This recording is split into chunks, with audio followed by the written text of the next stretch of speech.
My brother seriously hurt my 10-year-old son's leg with a steel pipe, and my parents said he had it coming. So my brother used a construction-grade steel pipe to shatter my 9-year-old son's leg in front of 30 witnesses at a family barbecue. Before I explain how I made sure he'd spend the next decade behind bars, and how I took everything my parents owned, let me set the scene because this nightmare didn't start at that barbecue. It started way before that, buried under years of my family treating my brother like he could do no wrong. I'm Tyler Bennett, 34 years old.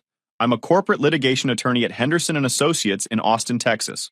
That means I spend my days tearing apart bad contracts, deposing hostile witnesses, and making sure corporations don't screw each other over. It's high-stress work, long hours. But I'm good at it. Really good.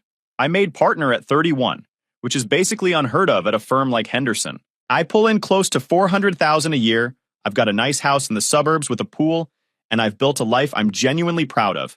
But none of that mattered to my family. None of it. Because I wasn't Brandon. And in my parents' eyes, nobody could ever be Brandon. I need you to understand the dynamic here because it explains everything that came after.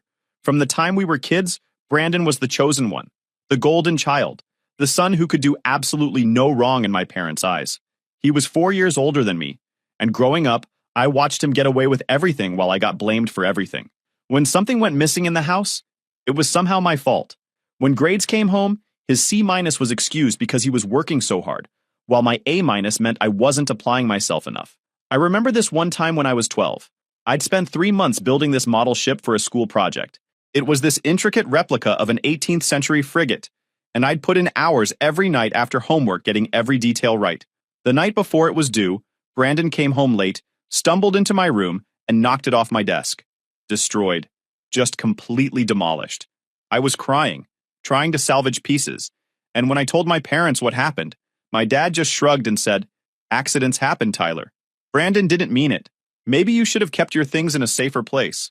Brandon never even apologized, just laughed about it the next day at breakfast while I tried to glue together what was left of 3 months of work. That was the pattern. Brandon did whatever he wanted, and I had to deal with the consequences of his actions, somehow being my responsibility. Brandon is my older brother, 38 when all this went down. He owned a roofing company called Bennett Brothers Roofing, which was ironic because I wasn't involved in it at all and never would be. The business was barely keeping afloat most months. I'd see the signs. Brandon always asking to borrow money. Brandon always complaining about cash flow. Brandon always one step ahead of bankruptcy. But in my parents' eyes, Brandon was this successful entrepreneur, this self-made business owner who was just going through rough patches that every small business goes through. The reality was that Brandon was a disaster waiting to happen.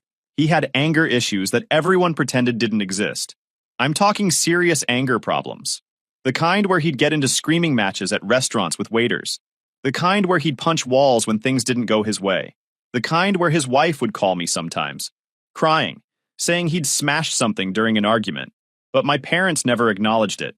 "Oh, Brandon's just passionate," they'd say. "He feels things deeply." Brandon's under a lot of stress running a business. Brandon didn't mean it like that. They had an excuse for everything. Every single thing. Growing up, I was the responsible one. The one who actually tried. I did my homework every night, stayed out of trouble, didn't party in high school because I was too busy studying. I got into a decent college on academic scholarships, then law school. Also on scholarships because my parents spent all their money bailing Brandon out of whatever mess he'd gotten himself into that month. I graduated top of my class, passed the bar on the first try, and got recruited by Henderson & Associates straight out of school. Brandon? He bounced around from job to job for years.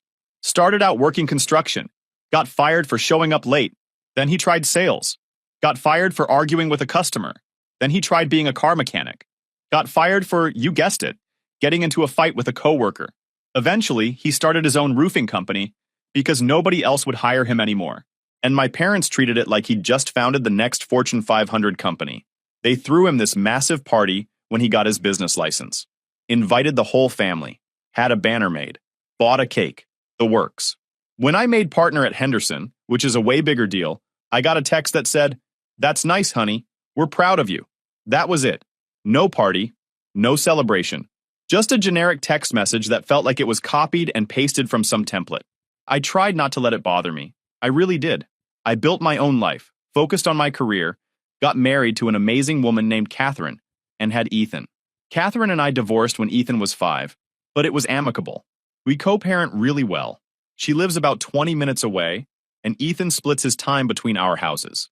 The divorce had nothing to do with my family, by the way. Catherine and I just wanted different things in life.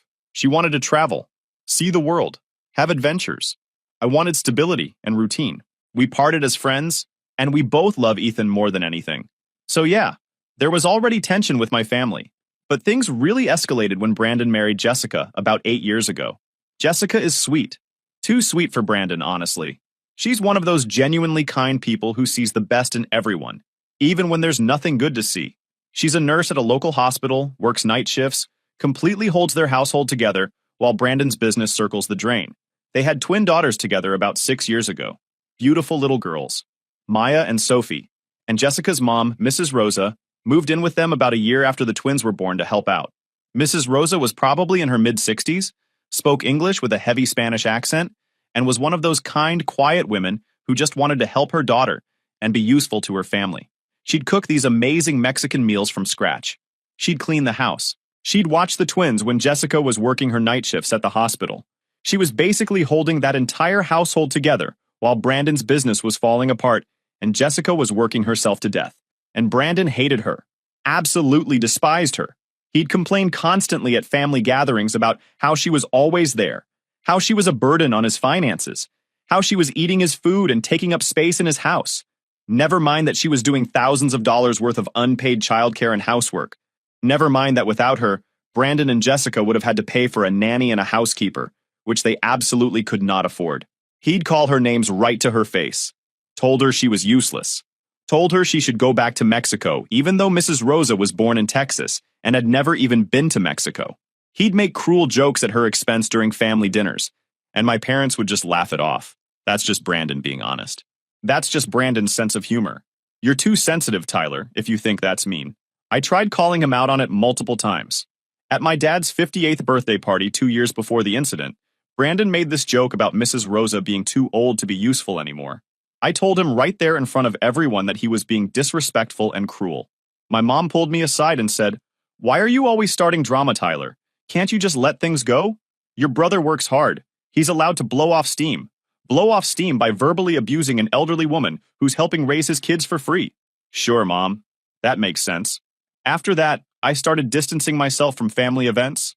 It just wasn't worth the headache of watching Brandon be a piece of garbage while everyone praised him for it. I'd show up for the big holidays because my son Ethan loved seeing his cousins, but I'd keep it short. Show up, eat some food, exchange pleasantries, and leave before Brandon inevitably started something. But then came my dad's 60th birthday. That's a big milestone. My mom, Helen, had been planning this party for months. She rented a tent for the backyard, hired a catering company, sent out formal invitations to what felt like half of Austin.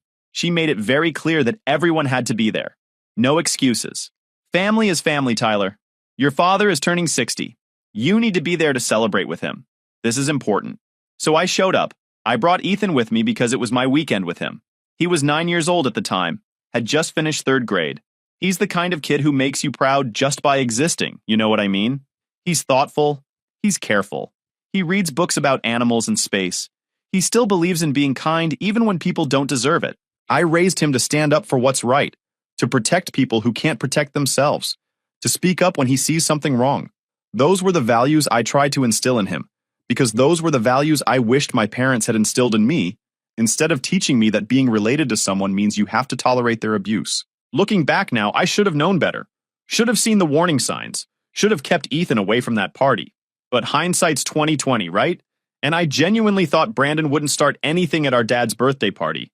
I thought even he had enough sense to behave for one afternoon. I was wrong. So wrong. We got to my parents' house around 2 in the afternoon. It was one of those humid Texas summer days where the air feels thick enough to cut with a knife. The second you step outside, you're sweating. The kind of day where you can actually see the heat rising off the pavement. My dad's house is in this nice suburban neighborhood in North Austin. Big houses, manicured lawns, the whole American dream package. My parents bought it 20 years ago, and it's appreciated like crazy, worth probably close to $700,000 now. When we pulled up, the driveway and street were already packed with cars. The whole extended family was there. My mom's sisters, my dad's brother and his family, cousins I hadn't seen in years, neighbors from down the street, people from my parents' church. It looked like one of those picture-perfect family gatherings you see in commercials. String lights hanging in the trees, tables set up with nice tablecloths. My dad at the grill, wearing one of those ridiculous aprons that says something like, King of the Grill. My mom fluttering around, making sure everything was perfect. Ethan was excited. He'd wrapped up this present for his grandfather. Some book about fishing that he'd picked out himself. Ethan's really thoughtful about gifts. He actually listens when people talk about their interests and remembers. My dad had mentioned once, probably 6 months earlier, that he wanted to learn fly fishing when he retired. Ethan remembered. Saved up his allowance and bought him a beginner's guide to fly fishing. That's the kind of kid he is. We walked into the backyard, and I immediately started making the rounds. Shaking hands, giving hugs, making small talk. Ethan stuck close to me at first, a little shy around all these relatives he barely knew. But then he spotted Maya and Sophie, his twin cousins, playing on a swing set in the corner of the yard. He asked if he could go play with them, and I said sure. Jessica was sitting nearby, watching them, so I knew he'd be supervised. Everything was fine for the first hour or so. People were eating, drinking sweet tea and lemonade, chatting. My dad was in his element, telling stories about his construction days, playing the patriarch. My mom was showing off the dessert table she'd spent days preparing. It was one of those rare moments where I actually felt like maybe, just maybe, we could be a normal family for an afternoon. Then Brandon arrived, and I knew immediately something was wrong. It was about 3 in the afternoon. Most people had been there for at least an hour already. Brandon pulled up in his beat-up Ford F-150 with the Bennett Brothers roofing logo on the side. The truck had a massive dent in the passenger door that he'd never gotten fixed because he couldn't afford it. He parked half on the curb, half on the street, like he couldn't be bothered to park properly. He got out of the truck, and even from across the yard, I could tell he was in a mood. His walk was off, kind of swaggering but unsteady. His clothes were wrinkled. His hair was a mess. And when he got closer, the smell hit me. He smelled like he'd been at a bar since noon. That sour, unmistakable smell that comes from drinking on an empty stomach. His eyes were bloodshot. His face was flushed. He was sweating more than the heat alone would explain. Behind him, Jessica got out of the passenger side, and my heart sank. She looked terrified. Her face was pale. She was wearing sunglasses even though we were heading into late afternoon, which usually means someone's trying to hide something. She was holding her purse really tight against her body, that defensive posture women get when they're scared. And behind her was Mrs. Rosa, getting out of the back seat of the extended cab. She looked like she wanted to disappear. I caught Jessica's eye across the yard. She gave me this look, this pleading, apologetic look that said, "I'm sorry. I know this is going to be bad. I wanted to walk over and intercept Brandon before he made it to the main party, but before I could move, he was already shouting. And when I say shouting, I don't mean calling out a greeting. I mean full-on bellowing. I told you I didn't want her here." His voice cut through all the background noise. All the conversation stopped. All the music seemed to fade. 30 people turned to stare at Brandon pointing at Mrs. Rosa like she was something disgusting he'd found on the bottom of his shoe. Why can't she take a hint? I'm sick of feeding useless mouths. He was stumbling a little as he walked, confirming what I already suspected. He'd been drinking. A lot. My mom rushed over, trying to calm him down, but in that way where she was more worried about appearances than about actually addressing the problem. "Brandon, sweetheart, not now. It's your father's birthday. Let's just have a nice day, okay?" But Brandon pushed right past her. He was on a roll now. He was on one of his tirades, and nobody was going to stop him once he got started. Jessica was trying to grab his arm, trying to guide him away from the main group. "Brandon, please, not here, not today. We talked about this. You promised you'd behave." But Brandon yanked his arm away from her so hard that she stumbled. "Don't tell me what to do." He snarled at his own wife in front of everyone. Then he turned on Mrs. Rosa, who was standing there, frozen, probably wishing the ground would swallow her up. The things he said to her. I'm not going to repeat all of it because it makes me sick just thinking about it. But he called her every nasty name you can imagine. He said she was a leech sucking his finances dry. He said she was poisoning his daughters against him. He said she should have stayed in whatever dump she crawled out of. He accused her of being a burden, of being worthless, of deliberately making his life harder. None of it was true. Not a single word. Mrs. Rosa did nothing but help their family. But Brandon was drunk and angry, and he needed someone to blame for all his failures. My dad had put down his grill tongs and was walking over, but he wasn't moving fast. He wasn't treating this like the emergency it was. He was treating it like a minor inconvenience. Brandon's son. Come on now. Let's not ruin the party. Why don't you go inside and cool off for a minute? That's all he said. No reprimand. No telling him to stop. Just a gentle suggestion to cool off, like Brandon was a little kid having a temper tantrum and not a grown man verbally destroying an elderly woman. I was closer now. I'd been moving toward the situation, trying to figure out how to de-escalate without making things worse. Jessica was crying now, quietly, trying to pull Brandon away. Please, please, just stop. But Brandon was in full rage mode. His face was purple. Spit was flying from his mouth as he screamed. He was waving his arms around, getting more and more aggressive. I was about to step in. I was a lawyer. I dealt with hostile people all the time in depositions. I knew how to stay calm, how to use my words to diffuse situations. But before I could say anything, before I could do anything, a small voice cut through all the chaos. Uncle Brandon, that's not nice. You shouldn't talk to Mrs. Rosa like that. She's always nice to me and Maya and Sophie. Why are you being mean? Everything stopped. Everyone turned. And there was Ethan, my 9-year-old son. He'd left the swing set where he'd been playing with his cousins. He'd walked right into the middle of this nightmare. And he'd stepped between Brandon and Mrs. Rosa. He looked so small. So incredibly small next to Brandon, who's about 6'2" and probably 230 pounds of angry drunk man. But Ethan wasn't backing down. His voice was shaking a little bit, but he was standing his ground. Mrs. Rosa is really nice, Ethan continued, looking up at Brandon with these big, earnest eyes. She makes the best tamales, and she always helps Jessica when she's tired from work. You shouldn't say mean things to people who are nice. It's not right. I felt two things at once. An overwhelming surge of pride because my son was doing exactly what I'd taught him, standing up for someone who couldn't defend themselves. And an overwhelming surge of terror because I knew Brandon. I knew his temper. I knew how he reacted when people challenged him. And Ethan had just challenged him in front of 30 witnesses. Brandon's expression changed. It went from general rage to focused fury. He looked down at Ethan with this expression I'd never seen before. This cold, calculated anger. You little punk. His voice was low now. Dangerous. More dangerous than when he was shouting. You think you can talk back to me? You think you're some kind of hero? You think you're better than me because your daddy's some fancy lawyer who makes more money than me? I was moving now. Fast. Crossing the 20 feet between us. My voice came out harder than I intended. Brandon, stop. Right now. He's a child. Back off. But Brandon wasn't looking at me. He was staring at Ethan with this look of pure hatred. He needs to learn his place, Brandon said. Kids these days have no respect. Always think they know everything. Well, I'm going to teach this little punk some manners. That's when he reached down. There was this pile of construction materials near the back fence. My dad had hired Brandon to redo the patio, so there was a bunch of building supplies just sitting there. Bags of concrete, wood planks, and several pieces of steel pipe. 2-foot lengths of galvanized steel pipe used for plumbing or building frames. Heavy, solid, dangerous. Brandon's hand closed around one of them. He picked it up like it weighed nothing. And in that moment, time seemed to slow down. Ethan, move.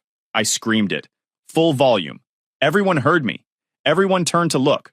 But Ethan didn't understand the danger yet. He was just standing there. This brave little kid who thought words could stop violence. He thought if he just explained things right, if he just made Uncle Brandon understand, everything would be okay. That's the kind of innocent worldview 9-year-olds have.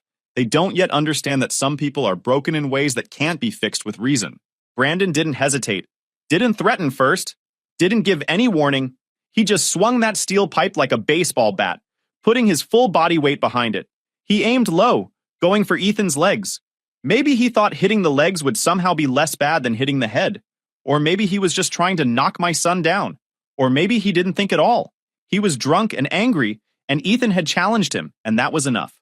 The sound. I'll hear that sound in my nightmares for the rest of my life. It wasn't a thud like when you drop something heavy. It was a crack. A wet, visceral, sickening crack. Like when you snap a chicken bone. Like when a tree branch breaks under too much weight. But louder. So much louder. The pipe connected with Ethan's right shin just below the knee. The force of it. The physics of a 230-pound man swinging a steel pipe at a 60-pound child. It was devastating. Ethan didn't scream right away. There was this moment. This awful, silent moment where he just looked confused. His eyes went wide. His mouth opened. But no sound came out. He looked down at his leg. Then he looked up at me. And in his eyes, I saw the exact moment that his innocence died.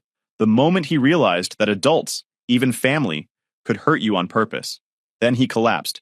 His leg just folded under him at an angle that legs aren't supposed to fold. Midway between the knee and ankle, there was this bend. This horrible, unnatural bend. Then the scream came. It was the worst sound I've ever heard. Worse than anything I'd heard in any courtroom. Worse than any sound I could have imagined. It was this high-pitched, primal shriek of absolute agony.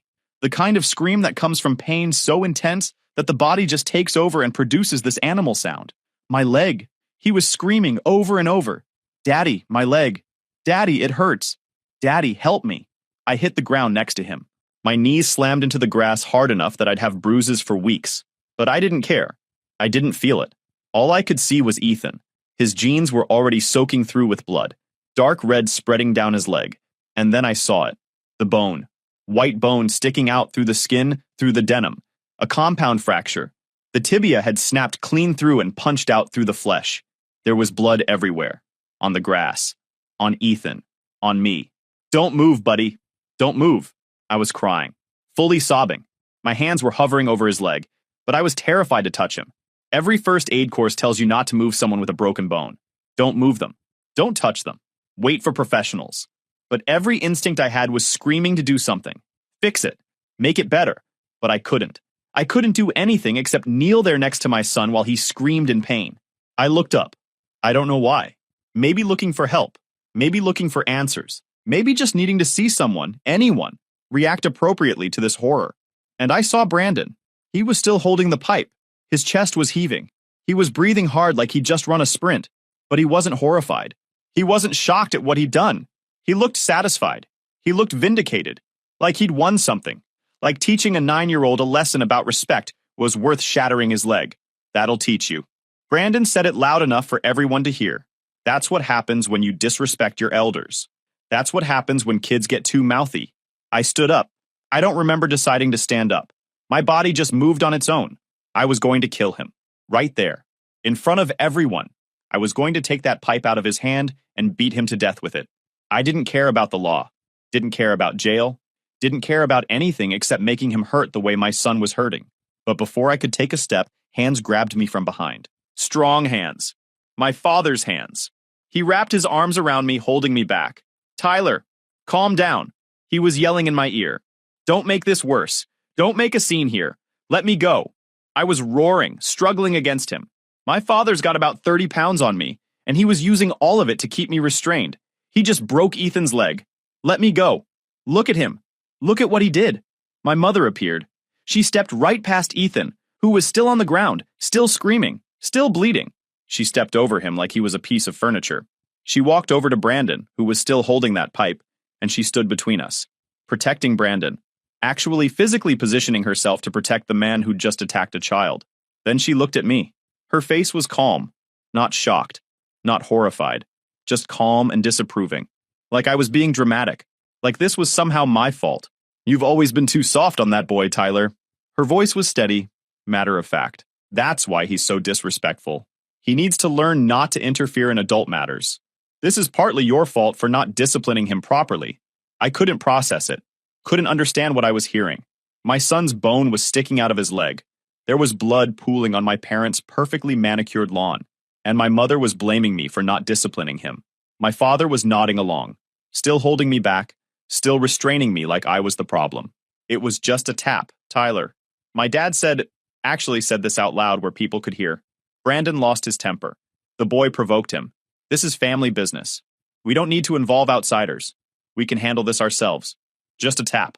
My son's shin bone was broken in half, protruding through his skin, and my father called it a tap. That's when something inside me died. Some part of me that still believed my parents were good people who'd made mistakes. Some part of me that thought maybe they'd see sense. Maybe they'd protect their grandson. Maybe they'd do the right thing.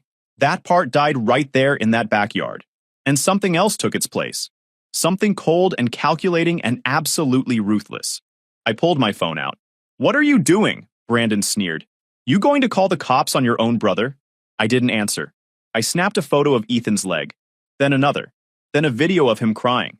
The bone clearly visible. Brandon lunged at me, trying to grab my phone, but Jessica's uncle stepped between us.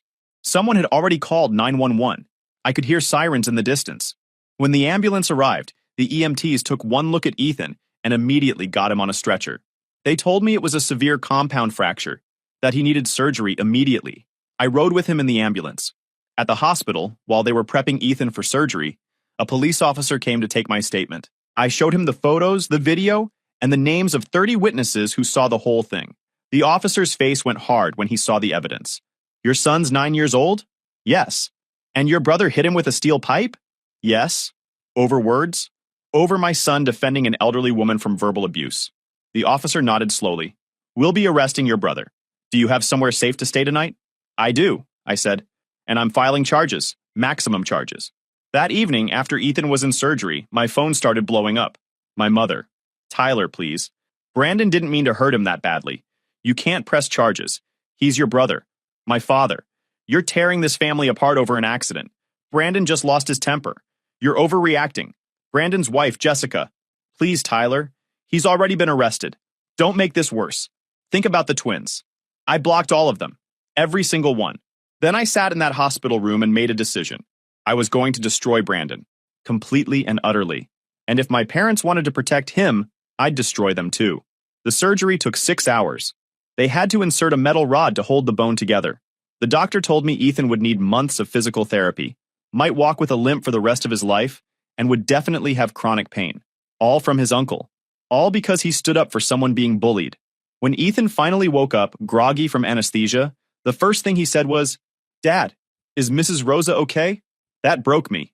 My son, lying there with a metal rod in his leg, was worried about someone else. The next morning, I went to the best criminal prosecutor in the county. I brought the photos, the video, witness statements from the neighbors who'd seen everything. I want him charged with aggravated assault on a minor, I said. Maximum penalty. The prosecutor looked at the evidence. This is pretty clear cut. Your brother's looking at serious time. Good, I said. Make sure of it.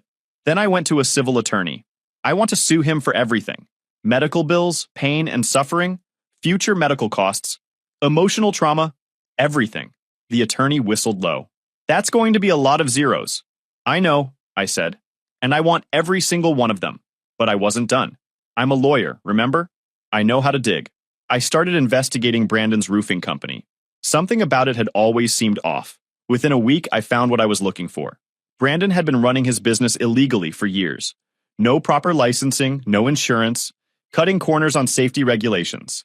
He'd been underpaying workers, misclassifying employees as contractors to dodge taxes, and there were dozens of complaints from customers about shoddy work. I reported everything to the state licensing board, the IRS, and the Department of Labor. The criminal case moved fast. 30 witnesses, video evidence, a 9-year-old victim with a compound fracture. The prosecutor didn't even offer a plea deal. She wanted to make an example of Brandon. During the trial, I sat in that courtroom every single day and watched Brandon's defense crumble. His lawyer tried to argue that Ethan provoked him, that it was just a momentary lapse in judgment, that Brandon was under financial stress. The prosecutor put Ethan on the stand. They let him use crutches to walk to the witness box. He was wearing shorts, and everyone could see the surgical scars on his leg. The prosecutor asked him to describe what happened. Ethan, being the honest kid he is, told the whole truth. I saw Uncle Brandon yelling at Mrs. Rosa. He was calling her bad names. Mrs. Rosa looked scared. I just wanted him to stop being mean. I didn't think he'd hurt me. The jury deliberated for less than 2 hours. Guilty on all counts. Brandon got 8 years. Could have been more, but the judge gave him credit for being a first-time violent offender. I didn't care. 8 years was enough. While the criminal case was ongoing, the civil suit was moving forward. Brandon's roofing company collapsed after the state licensing board revoked his license. Turns out, most of his contracts were invalid because he wasn't properly licensed. Customers started demanding refunds. Workers started suing for unpaid wages. The IRS hit him with a massive tax bill for all those misclassified employees. By the time the civil trial started, Brandon was already financially destroyed. But I wasn't suing Brandon. I was suing my parents, too. See that pile of construction materials Brandon grabbed the pipe from? That was on my parents' property. They knew Brandon had anger issues. They knew he'd been drinking. They knew there were dangerous materials easily accessible. And they did nothing. The legal term is negligent supervision. My parents created an unsafe environment that directly led to my son's injury. My lawyer argued that they were liable for damages. My parents hired a lawyer who tried to argue family immunity. That's this old legal doctrine that says family members can't sue each other. But that doctrine doesn't apply in cases of intentional harm or gross negligence. We had Brandon's history. The times he'd gotten into bar fights. The times he'd threatened people. The times my parents had bailed him out. We showed that my parents knew Brandon was dangerous, knew he was unstable, and chose to enable him anyway. The jury awarded us $1.4 million. Brandon was on the hook for $800,000. My parents were on the hook for $600,000. None of them had that kind of money. Brandon was in prison. My parents had to sell their house to pay the judgment. That beautiful house in Austin, with the big backyard where Brandon shattered my son's leg. Gone. They had to move into a tiny apartment in a bad part of town. But I still wasn't done. I went after Brandon's assets.